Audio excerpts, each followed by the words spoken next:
So I'm Bhaskar Thakur and he's my co-founder Shashik Gautam. We both are from Patna and we studied in the same school till 10th, Loyola. I think there's some college with the same name in Chennai, I guess. Yeah, right. So it managed by the same society. So when I was in 6th, I started programming, first time that time. So I started with QBasic and Java. Then when I came into class 9th, I made an e-learning website first time. So that was the first time I developed an app over the internet. And then when we were in 10th, we already had a news blog called Primetime News. So we thought one day that we'll convert that into a magazine, into a student magazine. So we, along with 10 or 15 friends in our school, we started the magazine. It was called Monthly Readers Magazine, in short, Modema. So it was the first time we were out there doing something for commercially. Before this, I didn't make any money of any of my projects. When we started the magazine, one of our teachers said that rather than pricing the magazine at a high price, we should rather go for taking advertisement deals from coaching institutions. So we figured out which coaching institutions would like to advertise on our magazine. So we were in 10 that time, and Patna is Patna people are crazy over IITs, IAS examinations and all that, medical examinations and all that.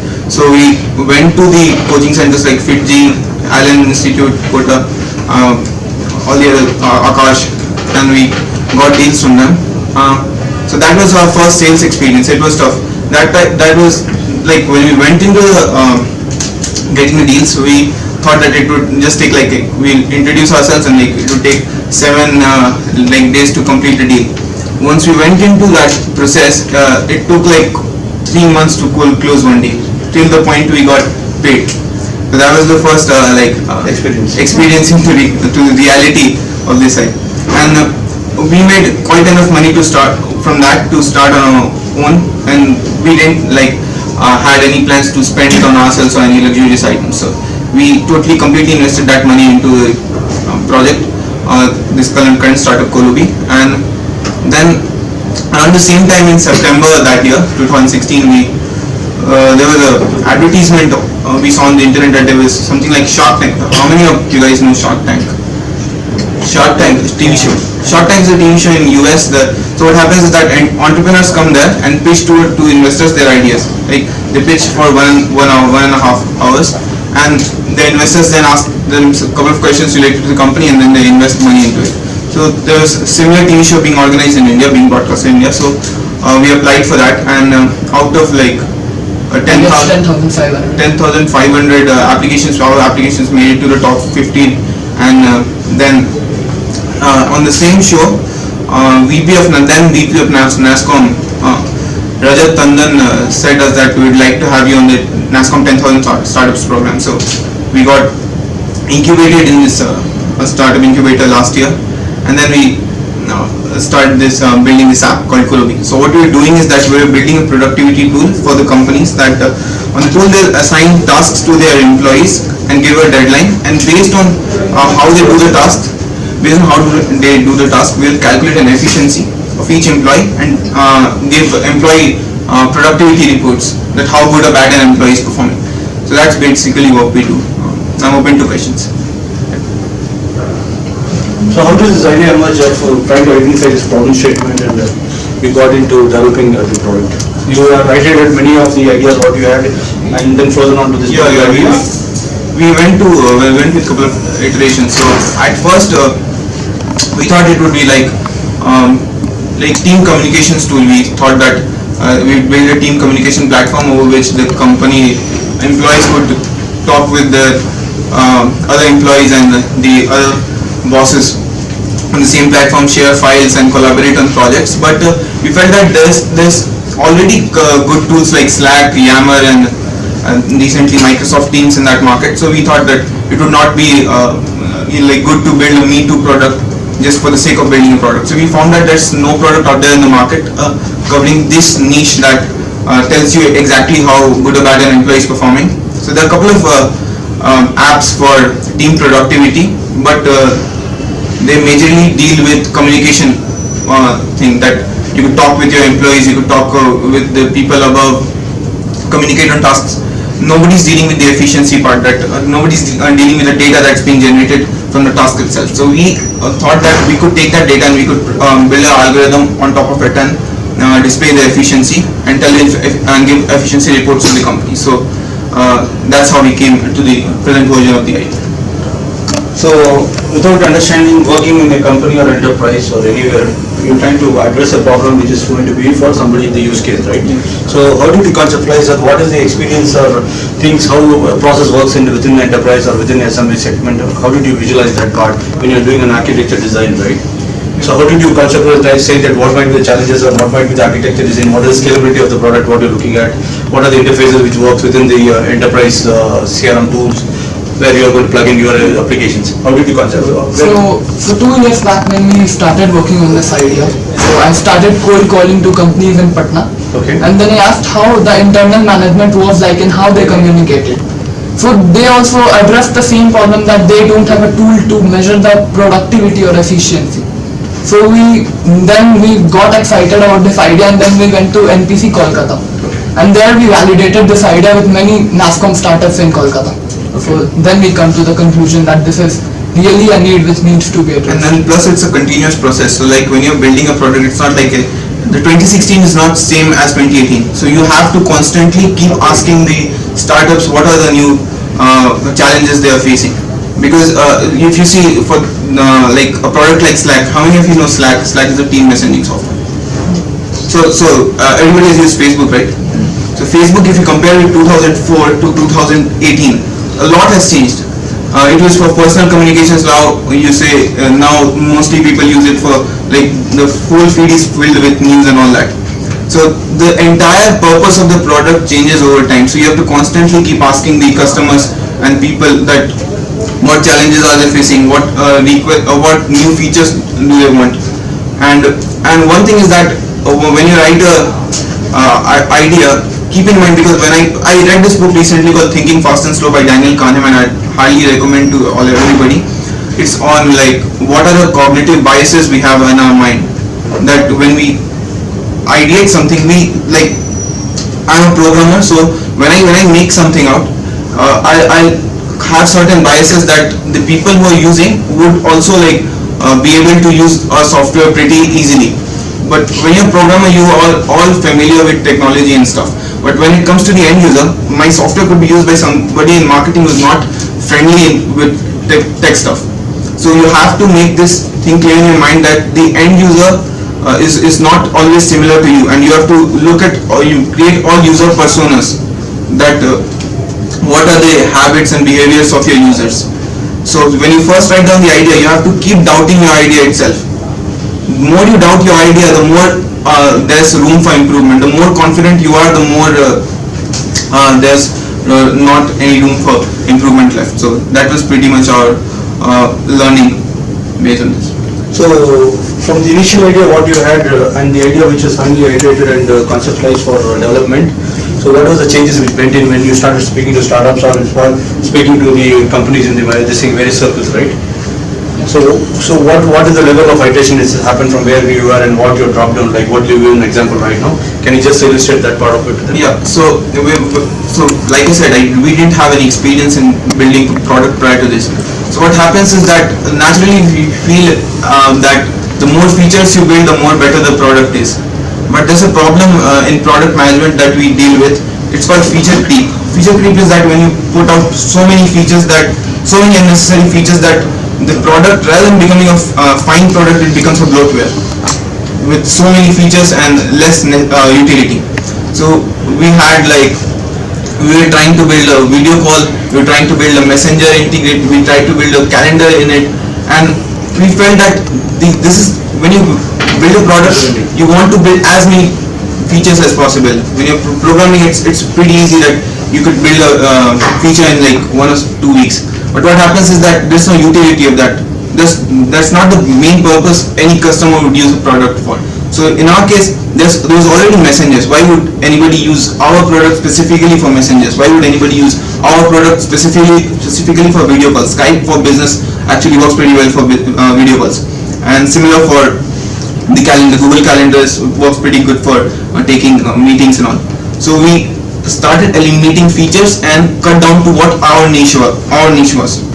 So you have to, so what we started out with, we only started cutting out features, and then we brought it down to like a simple task manager, and we focus more on the data analytics part of it. We would focus on more data analytics part, which we are like on our USP, and not on the features that are unnecessary. That's not our core competence.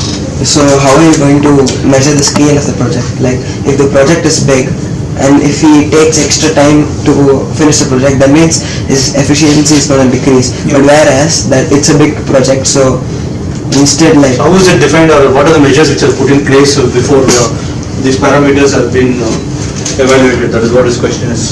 So typically in a task manager, what you do is that this hierarchy, that within a project there are tasks, and within a task there are subtasks. So you don't like assign one complete project to one person. What happens is that in software development process, you like pick a bug, there's an issue tracker, you pick a bug and you solve that issue, and you go on solving that, fixing bug by bug, and those are smaller tasks. And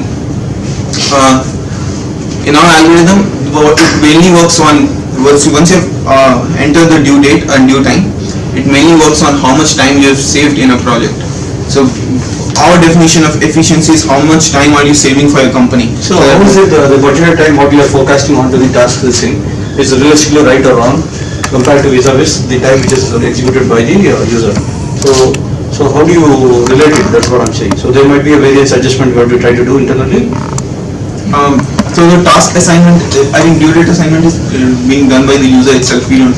That's what I'm saying. That parameter which is ingested by the project manager or somebody in the tool, that is realistic, correct? I think this pattern shows something that there is a lot of saving, right? Employees able to complete it before that, so we need to align that or adjust the project. Yeah. So on the efficiency report, if you could see that whether it's one employee that's performing very bad, or you could see that whether it's all. So you could select all employees, a group. So you could divide into your team into groups. So you could say you could view group-wise productivity or one employee. If the group is performing similar to people, then there's something wrong with the assignment process. Or if it's wrong with one person only, then there's something wrong with that particular person. So whether it's in the tool, when you see this parameters given, right? If X is performing better, Y is not performing better. So what are the corrective actions which can be taken? Any recommendations going from the tool, or it is to be driven? Right now, there's no recommendation. Okay. For any recommendation in the data, so we have not tested with startups yet. So okay, that will be an add-on top layer which will come there later. Okay. So what is the technology you have used? What are the scalable technologies you have used? How did you identify the technology? What do you want to build? So all that, can you just give some insight into this? When we started out, we started out with MeanStack. MeanStack. How many of you know MeanStack? I think most of them have not worked on any of the packages. I think might be a layman's knowledge they might have. So MeanStack is a technology stack in which we use MongoDB as a database. Express.js is a web application framework to design web applications in Node.js, and Angular is a front-end framework, and then N stands for Node.js. We started with MeanStack, and then over the time I felt that the MongoDB, so there are two kinds of databases, relational and non-relational databases. So relational database, as many of you know, as the relations. So each table has a primary key and foreign key relationships with each other.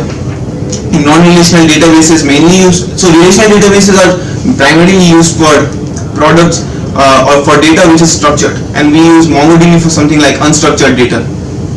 So we started out with MongoDB, and I was not, I was skilled in MySQL back then, but just to follow the fad I started using, and it happens in software development. When you're early in software development, there's a shiny object syndrome. So anything you see new in the market, you start to pick it up and start building on things. You don't view whether it is built for your use or for your purpose or not. So I started out with MongoDB, and later last year there was a session from Tanmay Gopal. So Tanmay Gopal is the CEO of Hasura. Hasura is a cloud application management platform, something like that. So I worked for 1 hour with him and discussed my stack with him. So he recommended that I use PostgreSQL, because when he saw our data, when he saw our data, he said that your data is mostly relational, so it would be better to use SQL. And my advice would be, when you pick any technology, there are some key points you should view any language. So first of all, when you pick any programming language, first see which is the programming language you're good upon. So in starting, you find a lot of content over the internet that Node.js is slower than Ruby on Rails, or it's faster than Ruby on Rails. But at the starting point, it doesn't matter, because all of that opinions are based on this bigger scales, when your application scales. And the starting point, he said that pick the language you're best upon. You could build the app on Java, you could build the app on JavaScript, you could build it over Ruby, Python, anything. Just pick the language you're best upon. Second is, whenever you choose a database or a framework, make sure in mind that it has a good community build around it. So Node.js has a lot of it's a big community. So there's a lot of people answering questions on a daily basis related to Node.js. The same is not. It's like Lua is a very good language, but it doesn't have a good community around it. So when you get stuck on a point, when you Google the problem, you won't find good answers on it. So a lot of people make this wrong choice, that when they choose a platform or new technology, there's not a good community built around it, and then they face problems. So whenever you're building an app, first start with something you're good at, and then make sure that whatever tools or frameworks you use, it has a good community built on it. So we now use Node.js. After the whole iteration process, we now use Node.js, which is a JavaScript web application framework, and for front end we are using React, and as a database we are using Postgres. So this is all technical questions what is answered with regard to the product. It might be too deep. Probably you can ask the generic questions, so which might be of your interest. So this is like a basic question. So for example, like now a group of employees are given a very big project to handle. For example, it includes a lot of man work and a lot of things, okay, and they are a small group though. So for example, the deadline given to them is 1 week, but actually the project can be only completed in 1.5 weeks. But you know, every software company gives a very short deadline, but they know their mindset that they'll give a shorter deadline and they can give them extra time. So according to your app, for example, if they take extra time, that means their grade, for example, the profile is going to go down, like it's going to show them a negative profile. So I think that's not the problem our app is addressing. That's the problems that you're saying is mainly related to scheduling. So when like a typical IT company, if they know that they can complete something in 2 weeks, that at least minimum quote that they would be able to complete in 4 weeks, 5 weeks. So it's not like if you feel that you would be able to complete something in 2 weeks, you don't say to the customers that you will be able to complete this in 2 weeks. You actually have a extended period. So the deadlines are like normally in a good startup are scheduled like that. So what you're saying is basically scheduling mistake. If the manager is not able to like calculate what time exactly it would take to complete that task. So general question again back to you guys. So how did you guys stood on to what you want to develop, and what is the support you got from the ecosystem, right? Whether it's from family, friends, or from the your well-wishers. So to pursue your dream, what you want to do, and probably you continue to do that. So you can share some insights into that part. Before the magazine thing happened, like everyone thought it was crazy, because the place I come from, Patna, it's very it's a place where there's not a lot of companies over there. So the main focus of people is to compete for engineering exams or medical exams, and then go for jobs like engineering and medical, or just get a graduation done, prepare for UPSC.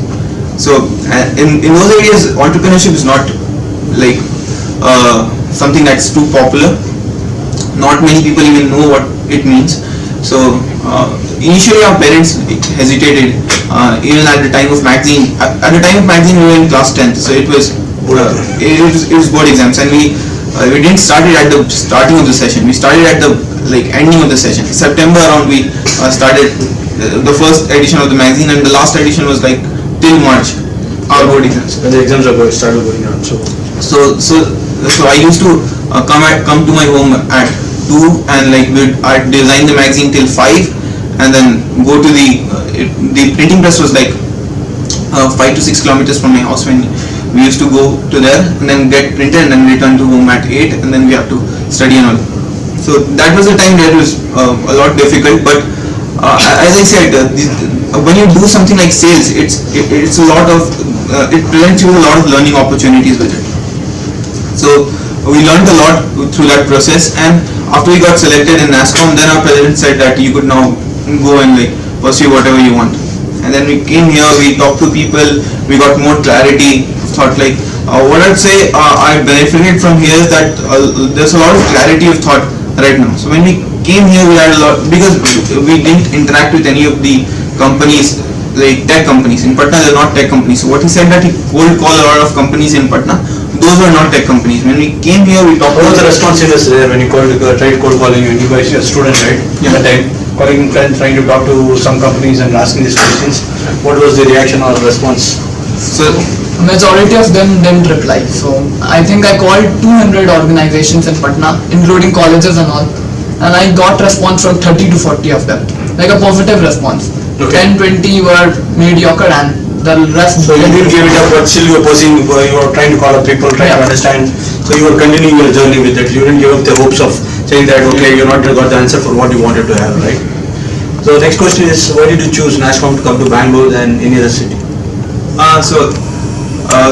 So my brother was studying here in college also, so the location wise it was good, and plus I felt that Bangalore is much like away from politics and all, much cleaner city and a good tech ecosystem. Delhi is like, it's always like something is going on wrong with that city, so I chose Bangalore.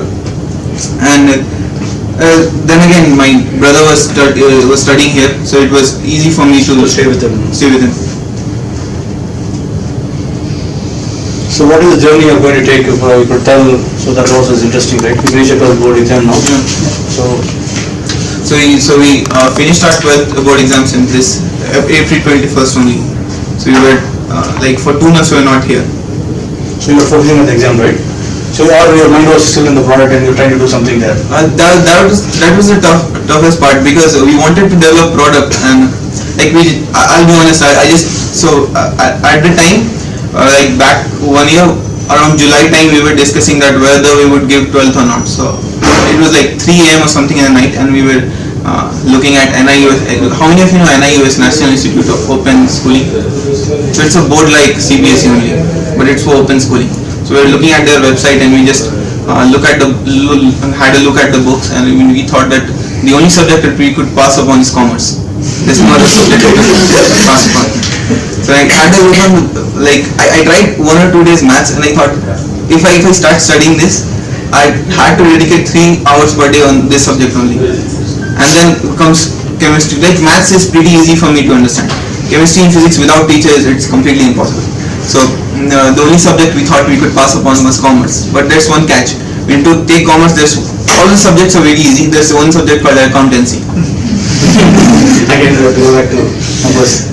Then, so we thought that we'd start studying from August, then November, then December, then January. Do you know how when we started studying? April. Just before the exams. So economics we studied for like 12 hours, and accountancy like 2 days. So I've been reading economics even when I'm free. I'm always reading economics books. So economics and business studies are easy for me. English and computer science are pretty easy. There's only one subject in commerce that it's hard to pass upon. It's accountancy.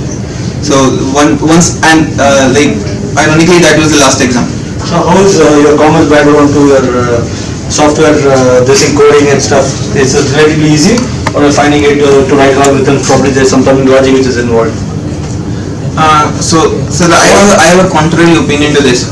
Whatever you study at school, the only thing that's going to benefit is that unschooling that.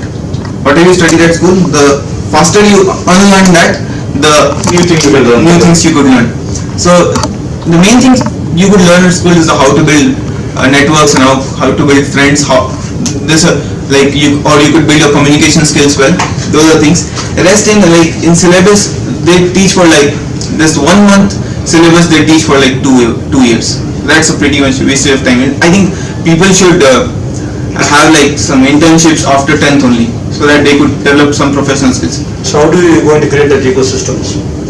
How do we should create that ecosystem? Like you're talking about from 10th you start creating internship. Yeah. So these are students coming from the batches of third year of engineering and stuff like that. So the exposure levels are not so deep enough to just include them the practical way of working, right? So what should be a methodology? How do we reach out when this program I think what happens is that school hours I think are pretty much a lot long. So I don't think there's 6 hours requirement. I think if they could complete in like 3 or 4 hours, so that 2 hours, at least 2 hours you could work in some company, in any department. It's not just limited to programming. You could work in marketing, you could work in any department. What it tells you that it teaches you responsibility. So when I took my first so I also work for a guy from Germany. I built his web app, so he used to pay me for that. And when I did that project, and with that magazine, I thought that I learned that when you do something of your own, you learn responsibility. And that's what, like, you could learn technical skills, you could learn all of these things by looking at books and courses. One thing you could learn only by experience is responsibility. It's like if you've said that I'm going to do something if I've promised someone that I'm going to do something in 1 week, I have to do that in 1 week. And that's something, that commitment you learn from doing a job. That in school what happens is that they give remarks on the diary, you get it signed by your parents, and that school with that. In the company they don't treat you like kids. Either you are like, if you're doing the work they pay you, if not doing the work they not pay you. They're not here to like scold you or anything like that. So it's pretty simple. So when you do internships you learn responsibility, you learn teamwork and all, and that quite helps. That spirit, that habit helps you a lot in life. That's why I'd say people should read more. So I read a lot of books. The more books you read, the more open your mind becomes. Not just, and personally I don't read fiction. So if you read non-fiction a lot, you learn a lot from those books also. You develop a free mind, and the more you read, the more you learn, the more you discover that there is to learn. So when I was in 9th, I thought that I was the dopest programmer out there. Now, so there's a Dunning-Kruger syndrome, Dunning-Kruger effect. So when you start out, you think that you are very good. When you are in the middle of something, you think that you don't know nothing, and then there's something, then you learn a lot, and then again you think that you have now reached a level. So I'm right now in the middle of it. I think I know nothing. The more you learn, the more you discover that there is to learn. So, any key takeaways from you guys? Anything else? No, they have shared their experience, probably the journey from where they started and where they evolved. So they have built a maturity model from over the years, right? Where they pursued the passion, what they wanted to do, and they continue to do what they do. But at the same time, they're not tied to their idea, they're iterating the idea, trying to fine tune it, evolve with the changes, what's happening across, and trying to adopt whatever the things which is there, the requirement for the customer. Like you said, probably is the outreach is more important, networking is more important. You need to go and sell, find the values outside and try to build something and then trying to sell. See, they made the tireless effort reaching out to people, trying to understand the problem statement, trying to connect. That is giving them the sense of responsibility, saying that how really this is about, right? So they have the whole aspect of the product life cycle, right, from going to customers, trying to develop the product, and also finding what sort of challenges it takes for them to evolve and what technology they need to refine, right? So they have undertaken some of the things on the technology. That's what, with an open mind, probably they're learning and probably need to reach out and probably try to connect with people, try to understand what is the need of the hour, and that gives you a sense of achievement, what they're trying to build, and probably that will showcase in the product what they're trying to articulate, and it gives you the result, right? And please feel free to ask questions, because I'm also an introvert, but you have to keep this in mind that you have to keep your introversion to your personal aspects only. When you're doing something professional, you can't be an introvert.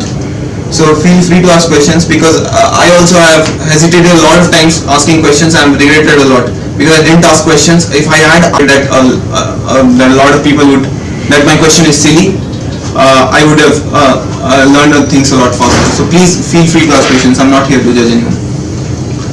See, openness is more important, right? You need to speak up your mind, what is there. It might be a silly question, but don't feel that it's silly. Probably the question is a question, right? That's how you get corrected properly. You'll try to find an answer.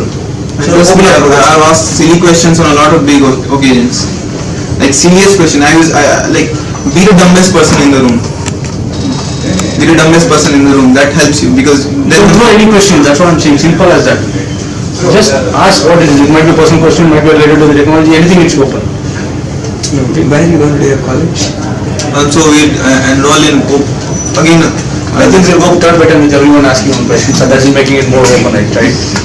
So there's something called Indira Gandhi National Institute of Open Learning, IGNOU, so we'll apply for bachelor's in economics, 3 years. So we have to give examinations two times an year, in July and in December.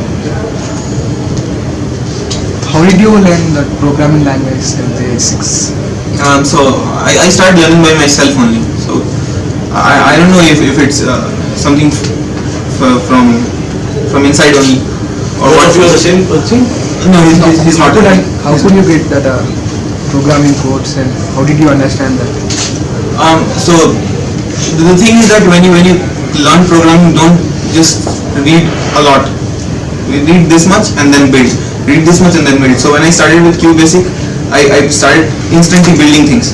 It doesn't matter, you're building on your own laptop, you're not like handling a bank's system or something. You're building on your own laptop, so there's no harm in it. There's nobody to judge you on the basis of that code. So I started building apps on QBasic, then started learning Java from class 11, 12th books, and then just followed this method only.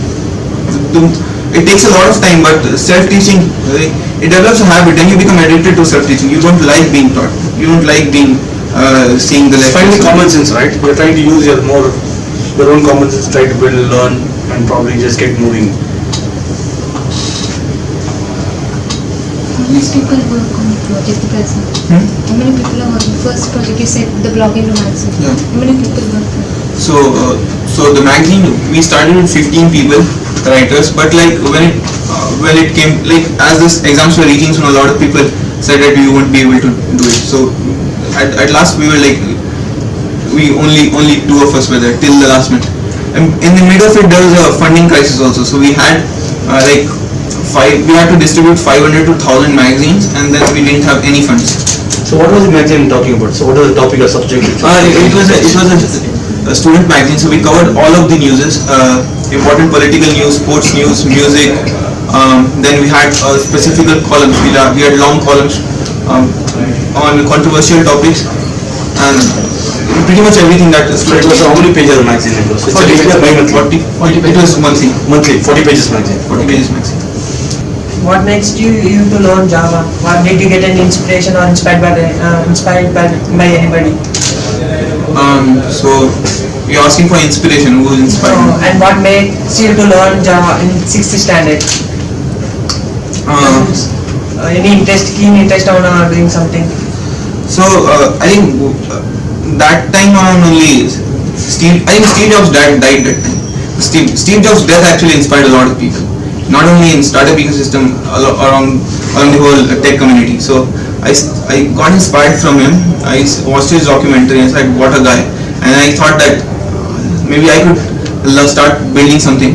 And when you build something for the first time, QBasic and all, you really feel great, even if it's like something like that calculates only a sum of 2 numbers. Even if you build something like something that calculates sum of 2 numbers, as simple as that, you feel great. At class 6, it's like it's magic when you see it in front of your eyes happening. And then what inspired me for Java is that when I built that into QBasic, anybody has used QBasic.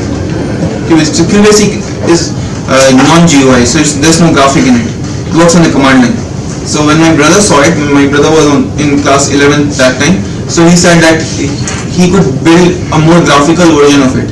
So I'm like a very competitive guy. I thought like, how can he say that he could build a better version of it? I'd prove it to him. So what happened that my brother got busy with the studies, he didn't build shit, and then I in 6 to 7 months learned from the book, and then I completed that.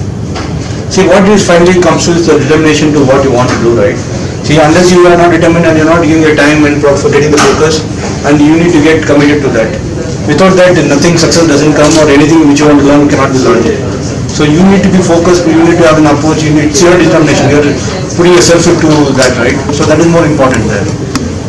And plus, like, throwing yourself into like uncomfortable situations. The more, as the saying goes, like, the more uncomfortable you force yourself to be, the more comfortable you will be. So right now, what our challenge is that we haven't sold anything to tech companies yet. So what I look forward to is not programming and tech, because that's something that I'm fairly comfortable with right now. What I'm more focused at is that selling my product to companies, and how would that process be? What challenges it would like bring along with it.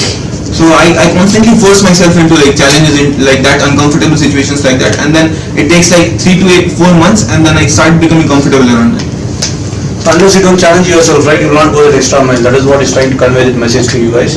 So you need to go beyond where your comfort zones are, right, to stretch yourself, see what you want to do. So without that, success or probably whatever you want to achieve cannot come by. Sitting there and thinking that I can do wonders will not work. You need to work towards that direction. That is what he's trying to communicate there. So these are things probably which needs to build in. Your mind has to be more confident. You need to have this mind control over yourself, saying that what you want to achieve, you need to pursue. You need to be committed. So without that, success will not follow. So he is being continuously passionate, probably following through, pursuing through this, and he's challenging himself more and more.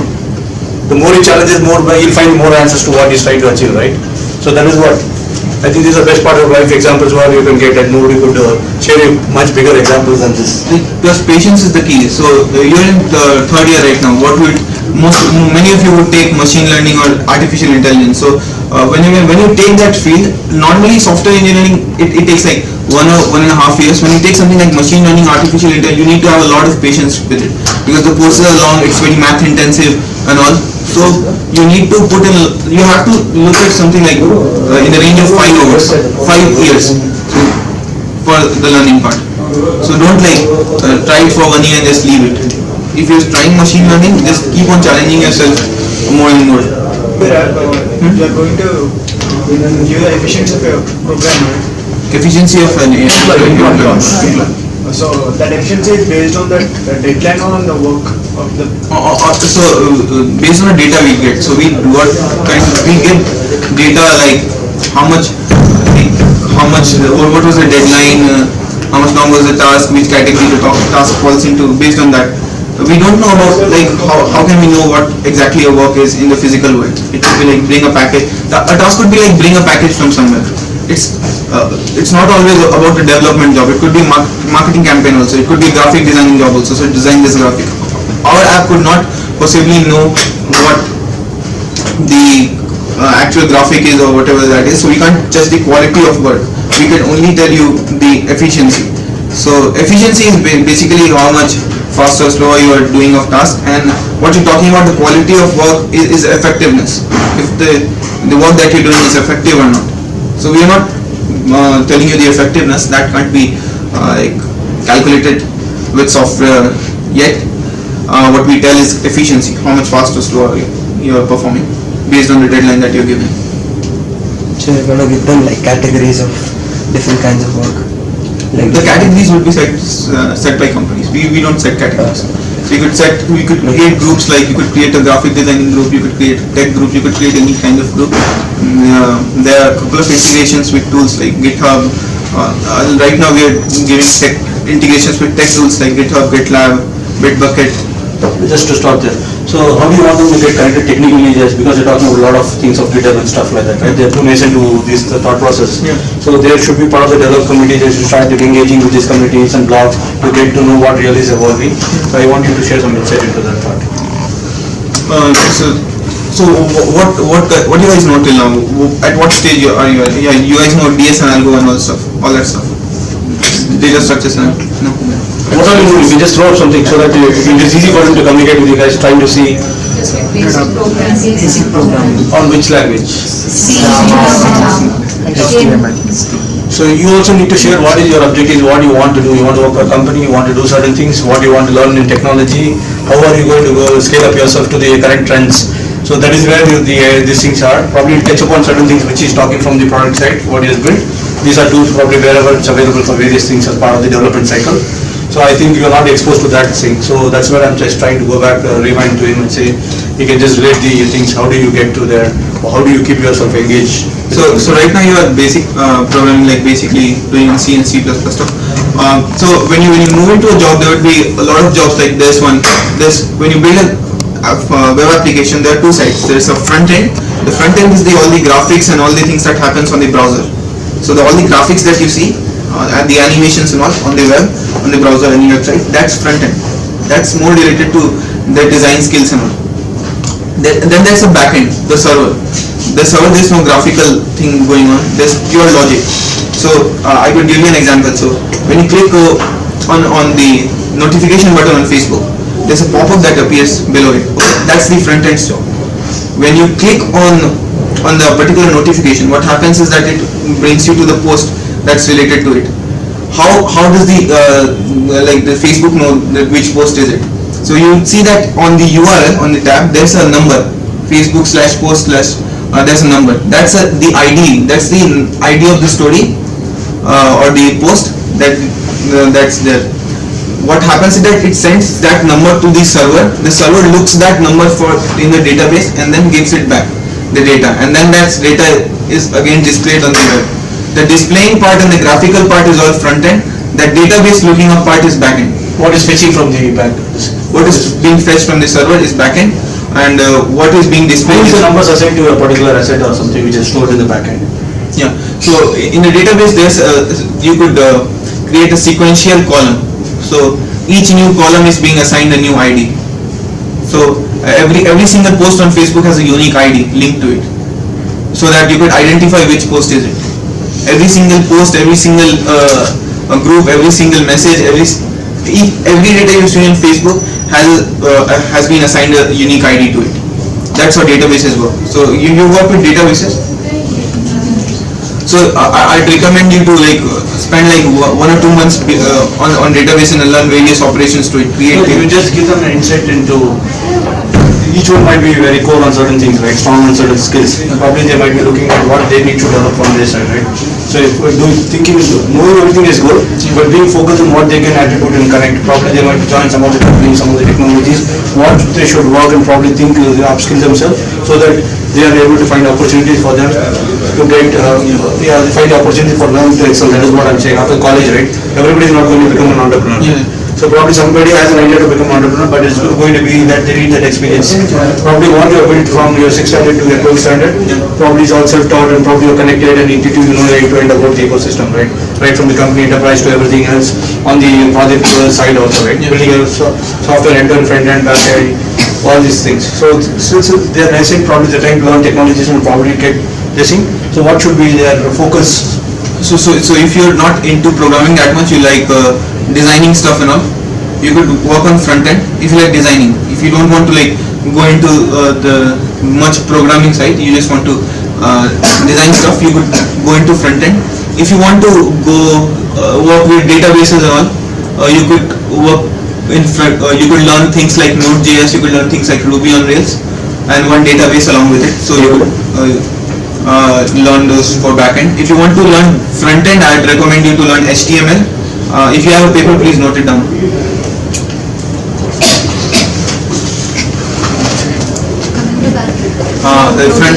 Front end, if you want to learn, you could learn HTML, CSS, and JavaScript. Then once you learn JavaScript, then there's a lot of frameworks. Once you learn JavaScript, you learn by yourself that there's a lot of other tools that you could use along with JavaScript. So if you want to learn front end, these are the three things primarily. If you want to learn back end, and then learn one database, any database. I recommend to learn relational databases first. Learn either MySQL or PostgreSQL. Both are similar. You could learn any of those. And on the web application part, you could the more as I have worked with Node.js, I recommend learn Node.js. So Node.js is basically JavaScript but on the backend. So it's not. So those are the two things you could learn for backend thing. Node.js and databases. And databases don't run on. If you've started learning Node.js, please, because to learn Node.js it takes something like 1 month to 8 months. It could take. So you have to you have to make up that time. And same for a database, it would take like 1 or 2 months to learn a database in a good manner. So it would take like 10 months from now. So can you just recommend them some the online courses or something from Udemy or University where probably where they can learn something which might be of usefulness for them to grasp things better, right? Yeah, being self-taught, right, some of them need to understand the whole logic, something which is there, they can take a short course, which can give them the insight into the programming. So Node.js, I'd say the best thing, you could search on YouTube, almost all of the tutorials are good for beginners. You could search Node.js tutorials on YouTube, there's no cost on that, so it's free. So what technology they need to look at ahead of time now, that is what I think these guys should look at, right? They can't go backward, but fundamental basic programming, what is required for them to just scale up. Beyond that, whatever technology is evolving where they need to get spend more time trying to understand, because that is the need of the hour, right? Most of the companies are using each technology, right? So yeah, so as I said, backend you need to learn Node.js, or there are a lot of frameworks, but I'd say right now what's hot in the market is Node.js and Python. So Node.js is JavaScript and Python is like Python, there's Django, Flask and all. So it doesn't depend on it won't take you time to learn Node.js a lot. What would take you time is learning JavaScript. So for JavaScript, I'd recommend you 2 books. Please write it down.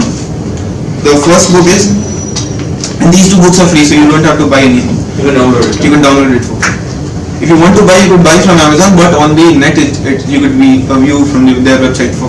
So for JavaScript, and this is for both the front end and the back end guys. Eloquent JavaScript, ELOQUENT, Eloquent JavaScript. This is one of the finest books written on JavaScript. And then once you've completed this, then there's a complex book series called You Don't Know JavaScript. Why you?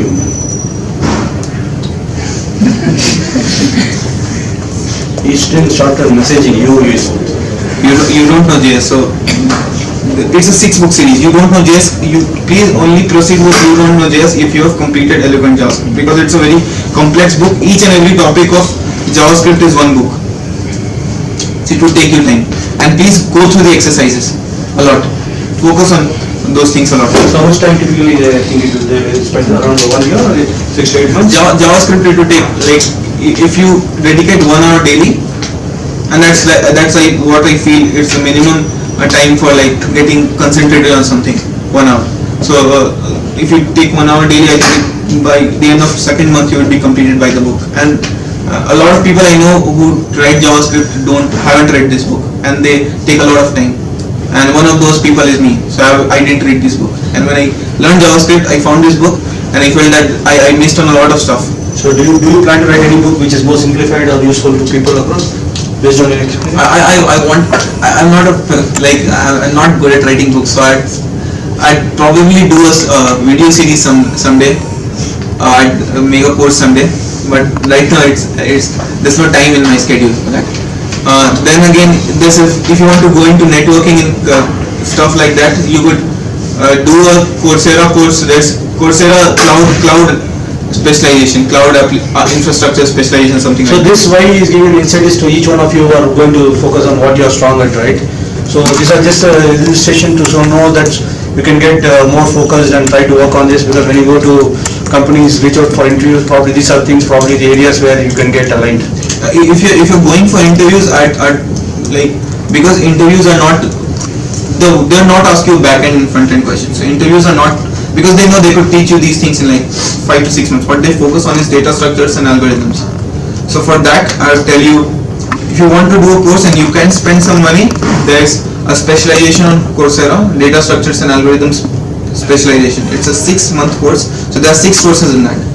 One course, 1 month, and by the end of it, that you'd be able, they'll make you solve like more than 500 questions in the whole course, 500 questions, and that makes you ready for the interviews.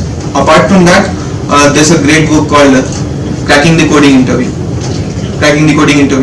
So again, that would not be like that would not help you with the job itself, but that would definitely help you crack the interview. So your technical skills, you get on technical skills, but that's the question where they're going to ask you, right? So they give you some problems to solve, you are able to solve it, that's where you're able to go to the next. What they test is your problem solving ability. They're not testing you on the basis if you could create a server, you could create an app.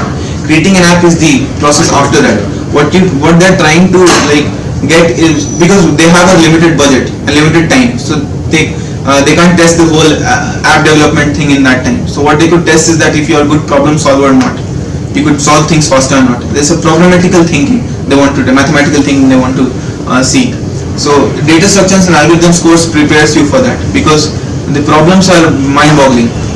So if you have some money to spend, it's like it would cost you like $49 per month. That ends up like 3,180 something per month, and it would be for 6 months.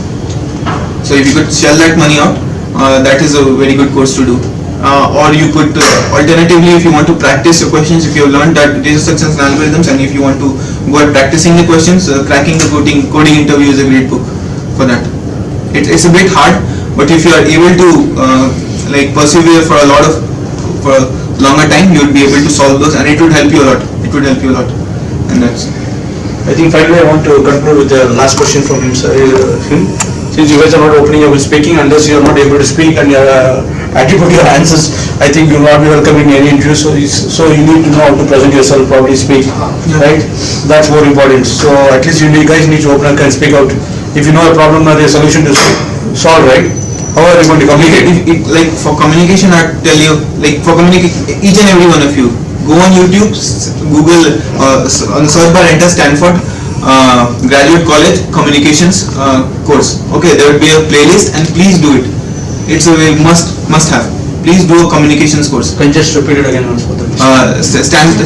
You could go search on YouTube Stanford Communications course.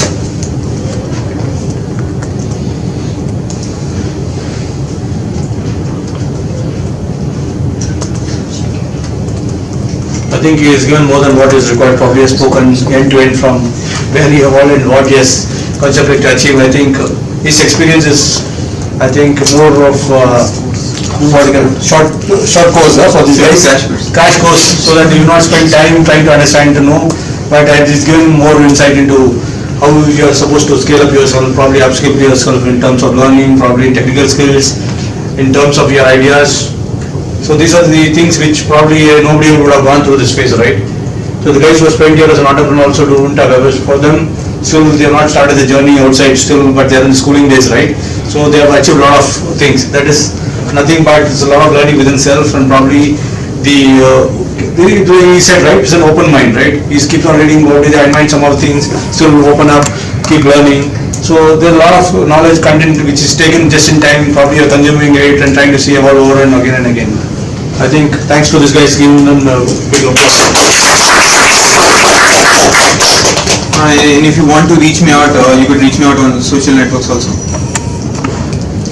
Okay, so my name is Bhaskar Thakur and his name is Shashwat Gautam. You could search us on LinkedIn and all the other social networks. Bhaskar Thakur. You need to find yourself the name, right? If you have to find the right Bhaskar Thakur, by all what he spoke, you will find him somewhere. Right? So that is the easiest thing, right? So somebody gives you, it is based after that is a common sense, right? You can attribute your connects and say, okay, this is right, Bhaskar Thakur, we will try to connect. Okay, thanks. So I think it was fantastic. I think I heard for the first time. So, good.